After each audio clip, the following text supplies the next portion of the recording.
This video is going to be a little bit more of a true crime / conspiracy hybrid.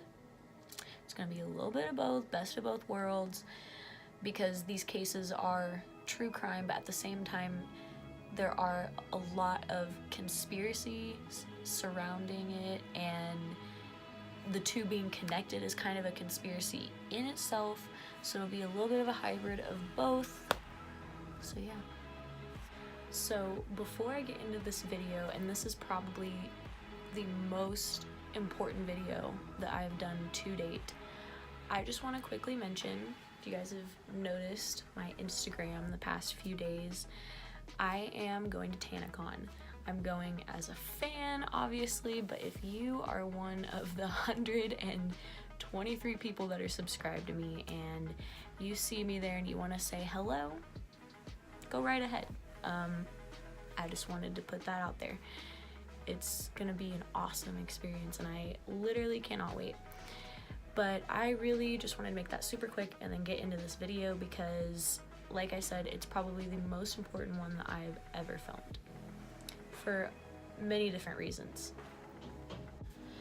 So if you guys have already heard all about Kenneka Jenkins and don't really need a refresher on her at all, I will leave a timestamp in the description box below for when I start talking about Sadaria. But I will add that I do think hearing about Kenneka, even if you've already heard it 5,000 million times, is really important so that the connection between the two can be established, because I feel like the connection, could be a really big deal. So yes, that timestamp will be below, but I would suggest watching it in its entirety to get the connection. Also, I just want to add that I mean absolutely no disrespect to any of the victims' families or friends or anyone who is close to this and affected by this. I am simply trying to get the word out and trying to be as accurate as possible with the information that I have available to me. If anyone wants to reach out that is closer to either of the cases, that knows more, that wants to either correct me or add on or whatever, feel free to do that. I would love that. I will film an entirely new updated video with that information. I would be more than happy to do that. Just reach out to me. Either with my Instagram will be in the description. You can comment on this video. Whatever you would like to do would be amazing. Thank you so much. So today we're going to be talking about Sadaria Davis, and I'm so sorry if I don't pronounce that name correctly. I am trying to, obviously, so I apologize if I didn't. But in order to talk about her, I need to talk about Kenneka Jenkins first, which, hello, probably everyone and their mother has heard of Kenneka Jenkins, and if you haven't by now, you've literally been living under a rock. Kenneka Jenkins was found on September 10th of last year in a walk-in freezer in a hotel after attending a party on one of the levels of the hotel with her friend. She was 19 years old. This blew up completely all over social media, all over everywhere, because people were basically saying that it was impossible for her to have basically killed herself accidentally in the way that they were saying. Surveillance video was released of her ambling along until she finally made it to the freezer, but then mysteriously the security camera right above the freezer, right by the freezer, wasn't working. It was just really fishy. A restaurant worker came out with a video, which I will probably add in here, completely debunking the theory that, or what they're basically saying, that Kenneka shut herself into the freezer because there's actually not a latch on the inside for that exact reason, so you can't shut yourself inside. Plus the door was just so heavy, and her being as impaired as she was, there just wasn't any way that she would have been able to open and then shut the freezer on herself. Freezer was new. Now she under the influence, y'all. She's drunk. Right, so how can she do that? So how do this little 85-pound girl that's under the influence that can barely walk. They said when they're in the camera, she could barely walk in the highway. Correct. Ain't no way. That mug hard as hell. Ain't no way. Ain't no way. How did this close? Right. Ain't no way. Right. How did she shut herself? Because we don't shut ours. We leave it open. Yeah. But she couldn't shut this if she wanted to. Look how it's made. Ain't no way for her to shut this unless she come back down and shut it. Correct, Keisha. And then there's, of course, a lot of other circumstances that go into it that people are saying, you know, there's no way that she did this herself. Somebody killed her, which I completely 100% agree with. There are people who go as far as to say that the security camera, the footage is completely altered, and there's actually somebody who's been completely edited out of the security footage that's like leading her and guiding her all the way to the freezer. I don't know about that, but I definitely think that she was killed, most definitely. So I'm gonna go over what the coroner said of how she died, and then how this relates to Sadaria Davis. So, like I said, she was found on September 10th, 24 hours after she went missing from this party, after her family basically begged and pleaded for them to look for her. They said that she died from exposure, an accident. That's what the coroner said. And the coroner is the Cook County coroner, so I want to, you know, keep that in the back of your mind for later. Cook County coroner. So they said that she had mucosal erosions, a type of lesion that indicated hypothermia, an abrasion to the right ankle, and a purple contusion in the right leg. They also said her brain was swollen, which they said was not indicative of a specific cause of death. Her brain was swollen. I have not gone to medical school, so you guys do what you want with that, but her brain was swollen, which I think has a lot more significance than what they are putting onto it. They also did a toxicology report, of course, and they found alcohol, caffeine, and then topiramate. I don't know if I'm saying that right either, but it is basically an epilepsy/migraine medication that has to be prescribed to you, and it was not prescribed to Kenneka according to her family.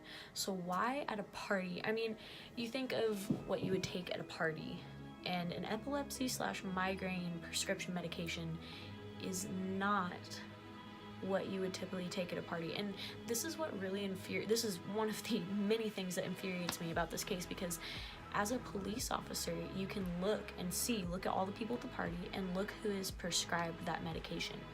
I mean, I don't feel like that is that difficult.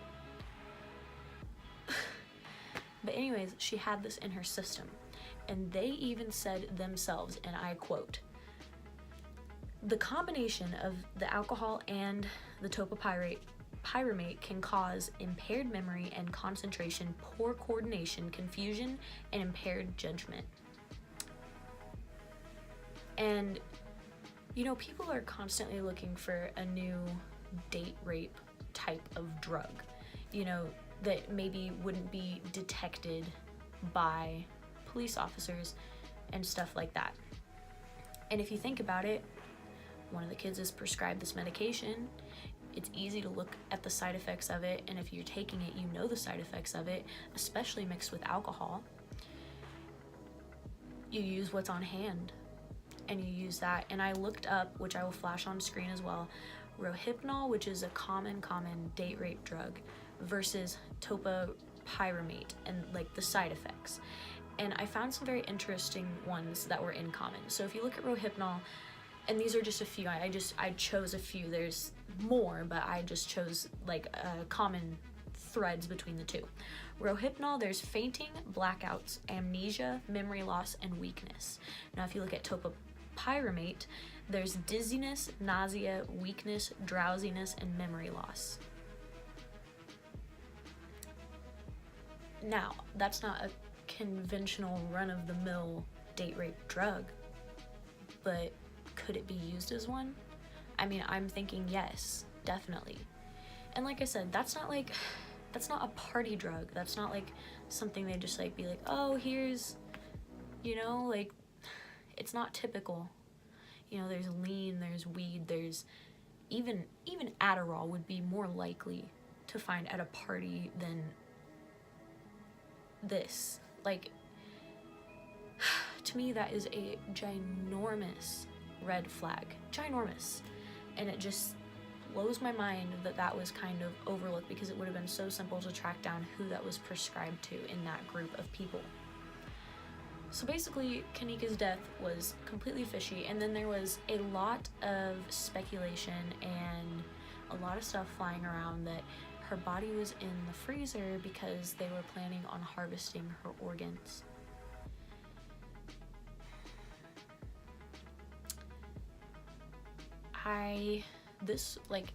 Even to just like say this out loud just gives me like the creeps. I don't know. Obviously, her body wasn't used for that. Photos of her body were released, which I am not going to put in my video, but it's an easy Google search if you want to look at it. She wasn't cut open anywhere, no organs were taken, but it would make sense to store her in a place like a freezer if that was the like later intention. And for whatever reason, there was a lot of rumors circulating that that hotel is a giant organ trafficking place, and that one of her friends that was at the party worked for the hotel, which is true. She did work for the hotel. So maybe she got Kenneka in there for a reason. There was also a lot of rumors, and obviously it makes sense if she was on that topopyramate. I'm gonna say that wrong the whole video, I'm sorry. It makes sense if she was on that, you know, maybe an assault did take place at some point in time. So there was a lot of stuff flying around about it, and this story got a lot of coverage, and I feel like it's because it blew up so big on social media, and there was such a high demand on social media. I mean, they released pictures of her dead body, which only fueled the fire even more, because those pictures, there was some messed up stuff on it. Like, her top was pulled up exposing her, which again points to sexual assault. And if you look at the footage of her walking herself into the freezer, her top's not pulled up. So why would you be freezing in a freezer and pull your top up? That doesn't make any sense. Her jacket was ripped. Like, it even looked like a totally different jacket because the holes on the back didn't match up. So there's a lot going on there. I know you guys are probably like, why are you spending so much time on Kenneka when we're talking about Sadaria? But I feel like it's important because I feel like there could be a really, really big connection between these two cases, and there's even more like evidence for what's going on with Sadaria's case, and that's why I feel like, you know, the connection with Kenneka could bring it more media attention, but also bring more answers, because there's more evidence for what is trying to be proven. So with Sadaria, there's not a lot to go on. She was 15 years old, and she was last seen leaving her East Garfield Park home in Chicago, and she was last seen on April 25th. On May 11th, she was found in an abandoned building 6 blocks away. Reportedly, her fingers were missing, and as well as her organs. There are also reports circulating that she was either a friend of or an acquaintance of Kenneka Jenkins. And I contacted a really huge Kenneka Jenkins, like Justice for Kenneka Jenkins account that actually Kenneka's own family follows on Instagram, and I'm waiting to see if maybe I get a statement back from that account. So far, nothing, but we will see to see if they know anything, and I will definitely provide an update if that comes along. But I would like to provide an update and say that the account did get back to me and say that they are pretty sure that they did know each other, but they're not 100% sure, and they are going to do some more digging for me, ask around for me. But I just want to add that they did in fact say that they are pretty sure that they knew each other. Here's the thing, at the end of the day, it doesn't really matter if her and Kenneka were friends or not, if they knew each other in life or not, because that doesn't mean that it's not connected. And if people are trying to go on this whole organ trafficking thing with Kenneka, well, here we are, and a girl is actually missing her organs. And this is just insane because there's not media coverage of this. I could literally barely find anything about Sadaria, which just like, it breaks my heart. Her autopsy came back as inconclusive by the Cook County Coroner's office. And then the police are saying that there is absolutely no indication of how she died. I mean, in this day and age with the technology that we have, if you literally cannot figure out how, and this body was, I mean, it's not like it had been decomposing for years upon years upon years. It was a few weeks, you know, so if it was that bad that they can't even conclude how she died, like, that gives you an idea of how beyond horrible that scene must have been. And like, it just blows my mind that a 15-year-old girl was taken so brutally and there's no reports of it. And we really need to get this story out and get the hashtag out and demand more information about her death, because right now there's not even confirmation that her organs were missing or that she was friends with Kenneka or like literally anything. There's hardly any information. But like I said, it doesn't really matter if her and Kenneka knew each other in life. Their cases could still very, very well be connected no matter what.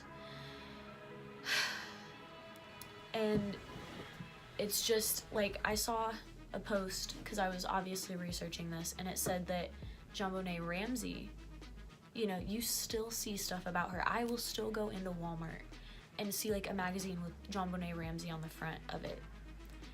And that happened like I want to say over 20 years ago.